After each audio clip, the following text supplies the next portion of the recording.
Imaginons ouvrir le bilan financier d'une immense méga-corporation. D'accord. Au milieu des listes de serveurs informatiques, des portefeuilles immobiliers et des montagnes de brevets, on tombe soudain sur une ligne comptable qui ne devrait absolument pas être là. Ah, une anomalie? Une anomalie massive, oui.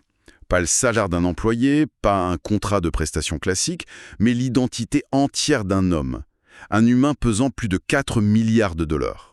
Franchement, c'est le stade terminal du capitalisme moderne, ce genre de choses. Ouais, complètement. Observer comment une personne physique, avec sa chair, ses peurs, ses principes, se retrouve métabolisée pour devenir une pure abstraction corporative. Un concept qui génère des milliards.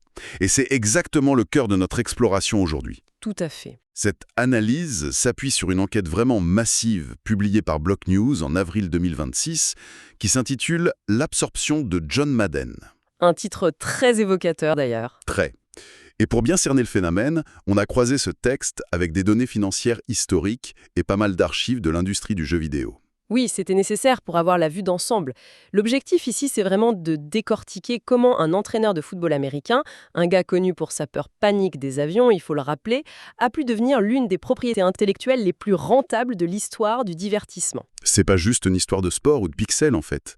C'est l'anatomie complète d'une absorption d'identité.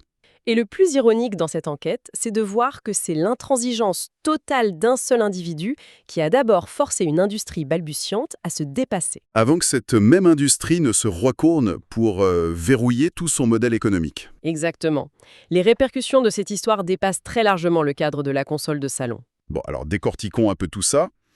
Avant même de parler de manette ou de jeu, il faut redonner sa dimension réelle au vrai John Madden. Oui, parce que pour une génération entière aujourd'hui, ce nom évoque quoi? Un écran de démarrage. Une boîte en plastique dans un rayon de supermarché. C'est ça. Alors que dans le monde physique des années 70, c'était un véritable titan. Un monstre sacré. En 69, à seulement 33 ans, il prend la tête des Raiders d'Oakland. Et pendant 10 saisons, il transforme cette équipe en un rouleau compresseur absolu. Les chiffres de cette époque sont juste vertigineux. Il affiche un bilan de 103 victoires, 32 défaites et 7 nuls. C'est qui donne, si on fait le calcul, un taux de victoire de 76,3%. C'est énorme. Et il faut vraiment insister là-dessus. C'est encore aujourd'hui le record absolu de l'histoire de la NFL pour un entraîneur ayant dépassé les 100 victoires. Personne n'a fait mieux. Personne. Il couronne d'ailleurs tout ça en écrasant les Vikings 32-14 lors du Super Bowl 11. Madden, c'est pas un figurant, c'est vraiment l'incarnation de l'excellence tactique de ce sport. Mais bon, cette excellence a un coût, physique et mental. Évidemment. Il prend une retraite anticipée à seulement 42 ans, il est consumé par l'épuisement, il a un ulcère sanglant, enfin bref, il n'en peut plus. Mais il ne disparaît pas pour autant. Non, il se réinvente. Il devient le commentateur sportif le plus incontournable d'Amérique. Il rafle 16 Emmy Awards. Le public l'adore. Et très forte. Ouais. Depuis un vol traumatisant, il souffre d'une phobie viscérale de l'avion. Il refuse catégoriquement de quitter le sol. Donc il parcourt le pays en bus ou en train. Et c'est ce détail précis qui provoque une rencontre totalement surréaliste en 94. La fameuse rencontre. Trip Hawkins, le fondateur d'Electronic Arts, qui est alors une toute jeune entreprise, veut créer la simulation ultime de football. Et il veut Madden. Sauf qu'il ne peut pas le faire venir dans un bureau californien par avion. Bah non. Du coup, Hawkins et son producteur Joe Ybarra se retrouvent à bord d'un train Amtrak. Coincé avec l'ancien coach. Pour un trajet ininterrompu de 2 jours entiers.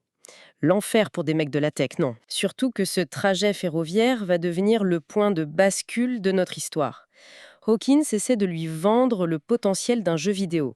Mais Madden ne voit pas ça comme un jouet. Comment il le voit alors ? Il le voit comme un outil éducatif rigoureux.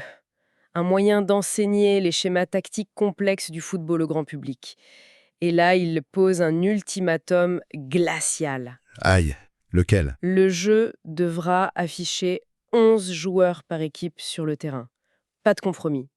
Si c'est pour faire du 7 contre 7 comme on le faisait à l'époque, il refuse d'associer son nom au projet. C'est un peu comme si on demandait à un chef 3 étoiles de prêter son nom à un plat surgelé. Ouais, et que le chef exigeait en retour que chaque ingrédient de la barquette soit cultivé le matin même dans un rayon de 10 km. Exactement. Le choc des réalités est total. Parce qu'en 84, on part de machines comme l'Apple II. Ouais, des ordinateurs qui ont quelques dizaines de kilo-octets de mémoire vive. Afficher 22 petits sprites qui bougent sur un écran, c'est perçu comme un suicide technique. C'est même surnommé Trips Folie en interne chez EA, la folie de Trip. C'est vrai. D'ailleurs, l'enquête de Block News révèle un détail assez fou à suivre. Sur l'avance financière? Ouais, l'avance de 100 000 $ versée à Madden a été immédiatement classée comme perte irrécupérable par les propres auditeurs d'EA. Ils étaient sûrs et certains que le jeu ne sortirait jamais. Et franchement, ils ont failli avoir raison. Le développement a été un cauchemar technique de 4 ans. EA a même dû appeler un autre studio, Bethesda, en renfort. Madden lui-même a passé des mois sans nouvelles. Il croyait que le projet était mort. Et c'est ça le paradoxe fondateur de la franchise. L'intransigeance aveugle d'un homme analogique a forcé les ingénieurs à accomplir un miracle numérique. Et quand le jeu sort enfin, en 88, il est loin devant tout le reste. Pas de vrai nom, pas de vrai logo, mais 22 joueurs et les vraies tactiques des Raiders. Une exigence qui crée de l'appétit chez la concurrence, inévitablement. Ah ça oui. La décennie qui suit est triomphale. Le jeu migre sur Sega Genesis en 90, il chope la licence NFL en 94, la licence des joueurs en 95. Madden devient le visage absolu de la simulation sportive. À tel point qu'au début des années 2000, EA retire le visage physique de Madden de la pochette pour y mettre des athlètes. La franchise paraît intouchable. Semble intouchable. Jusqu'au séisme de juillet 2004. Le fameux coup de tonnerre. Un studio concurrent, Visual Concepts, sous le label 2K Sport, lance NFL 2K5. Madden se vend à l'époque à 49 $, le jeu de 2K sort à 19,99 $. L'onde de choc est immédiate dans l'industrie. 30 $ d'écart. C'est de la destruction créatrice pure et simple. Block News décrit ça comme une véritable guérilla commerciale. Surtout que le jeu de 2K n'est pas un sous-produit. Ah non, pas du tout. Il intègre une présentation télé avec les licences ESPN et il est objectivement vu comme supérieur à Madden. Sur Metacritic, 2K5 décroche un score de 95, dépassant Madden qui stagne à 94. Mais attends, je me pose une question. Pourquoi EA réagit avec une telle panique? Les sources disent que les développeurs avaient une trouille bleue. Mais pourquoi ne pas juste ignorer cette baisse de prix et sortir un meilleur jeu l'année d'après? Il faut comprendre la psychologie des acheteurs de jeux de sport. L'immersion, c'est le produit principal. D'accord. Si un jeu coûte 3 fois moins cher et offre de meilleures passes, un meilleur gameplay, le public migre tout de suite. EA s'est retrouvé forcé de baisser son propre prix à 29 $ en catastrophe pour arrêter l'hémorragie. Ils ont compris qu'ils perdaient la guerre technologique. Exactement. Sur le pur terrain du gameplay, ils étaient en train de perdre. Et c'est là que ça devient vraiment intéressant. Face à un meilleur produit, EA ne cherche pas à innover. En décembre 2004, il largue la bombe nucléaire légale. Le grand tournant. EA signe un accord d'exclusivité totale avec la NFL et l'association des joueurs. On parle d'un contrat d'environ 300 millions de $. Conséquence immédiate, 2K Sports perd le droit d'utiliser les vraies équipes, les vrais stades, les vrais logos. Du jour au lendemain. C'est fini. Sans les vrais noms, un jeu de sport n'a aucune valeur. Personne ne veut incarner le quarterback numéro 12 de l'équipe de Boston, on veut Tom Brady sous le maillot des Patriots. C'est fascinant et terrifiant. Si on file la métaphore, c'est comme perdre une course sur un circuit de Formule 1. Et réagir en rachetant tout le réseau routier du pays pour interdire aux concurrents de rouler. Voilà, c'est exactement ça. Mais en faisant ça, est-ce qu'EA n'avoue pas publiquement sa propre médiocrité technique? Totalement. C'est l'illustration parfaite d'un basculement industriel. L'accord de 2004 marque le moment où la bataille quitte les studios de développement pour se jouer dans les cabinets d'avocats. Avoir le monopole légal devenait beaucoup plus rentable que d'avoir le meilleur algorithme. La valeur de la propriété intellectuelle pure a supplanté l'innovation technique. Sauf qu'un tel monopole pousse à rationaliser les coûts, ce qui nous amène à 2005. EA paie une fortune à la NFL. Et la direction se pose une question très cynique. Pourquoi continuer à payer John Madden? C'est ça? Il ne commente même plus les matchs dans le jeu. Pourquoi lui verser des millions juste pour son nom sur la boîte? Ils envisagent sérieusement de rebaptiser la franchise en EA NFL. C'est mathématiquement logique. Mais la réalité culturelle les rattrape.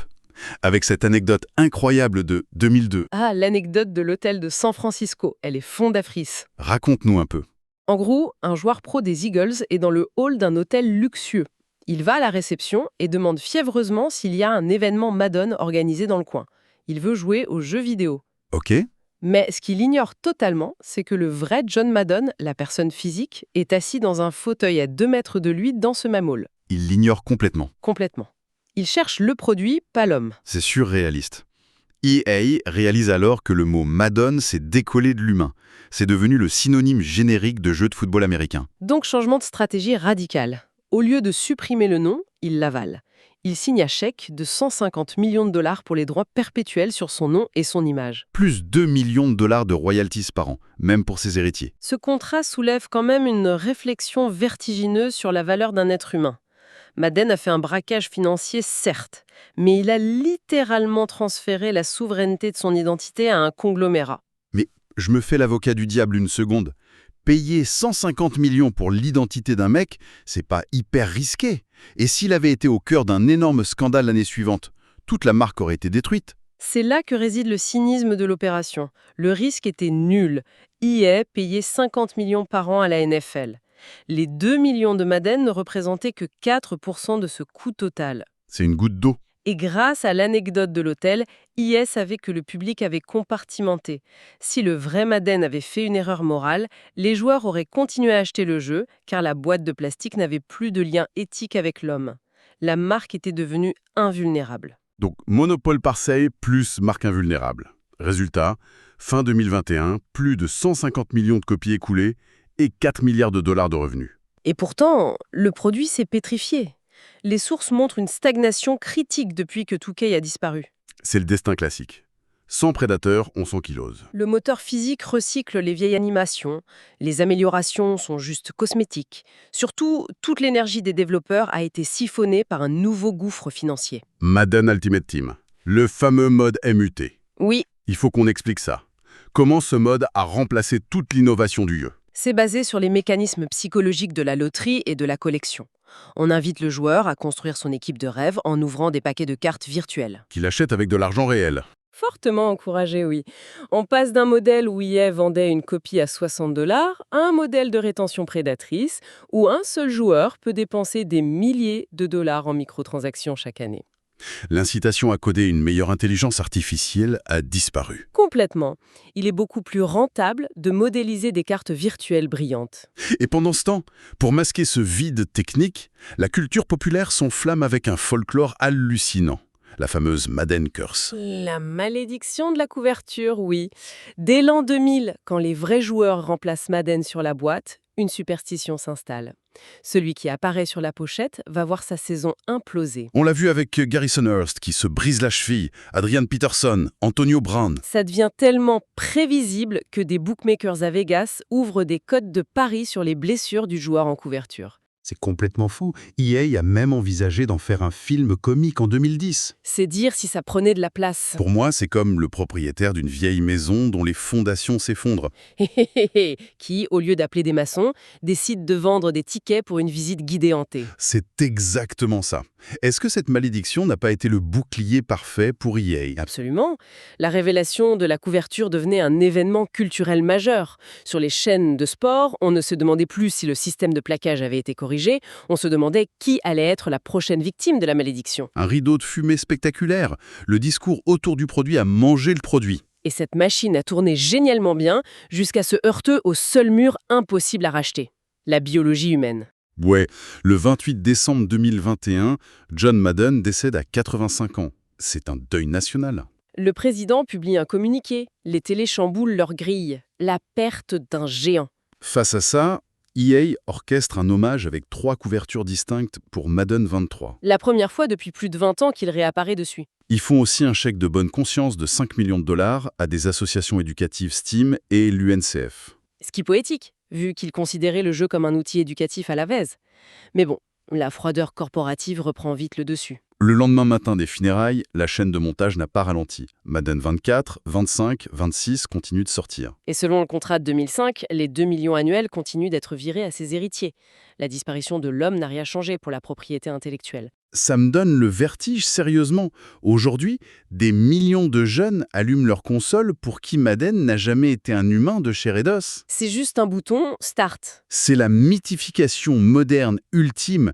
Comme ces héros grecs qu'on transformait en constellations dans le ciel, sauf que cette constellation-là génère 1 milliard de microtransactions par an. C'est le triomphe absolu du conceptuel sur le corporel. L'industrie lui doit beaucoup, mais en mourant, il a validé le dogme final des corpos. Une marque, une fois suffisamment saturée par le nom d'un humain, finit par s'émanciper totalement. Elle n'a plus besoin de battements de cœur pour prospérer. Et pourquoi ça devrait nous interpeller aujourd'hui? Parce qu'on est en pleine obsession du personal branding. Tout le monde veut monétiser son nom sur les réseaux. Voilà. L'épopée de Madone, c'est la conclusion ultime de cette démarche. Ça montre les récompenses gigantesques, mais aussi le prix ultime. La désintégration de l'humain derrière son propre produit, oui. L'humain devient obsolète. Ce qui amène une dernière pensée vraiment fascinante. Avec l'avènement des IA aujourd'hui, les voix générées, les visages synthétiques, est-ce que John Madden sera le dernier humain à avoir pu exiger 150 millions de dollars pour son nom? C'est une question troublante. Les corporations de demain ne vont-elles pas tout simplement créer des icônes synthétiques de toutes pièces? Des figures sans phobie des avions, qui ne demanderont jamais de droits d'auteur et qui n'auront jamais l'audace de mourir. C'est vraiment quelque chose à garder en tête la prochaine fois qu'un visage familier essaiera de nous vendre un produit virtuel.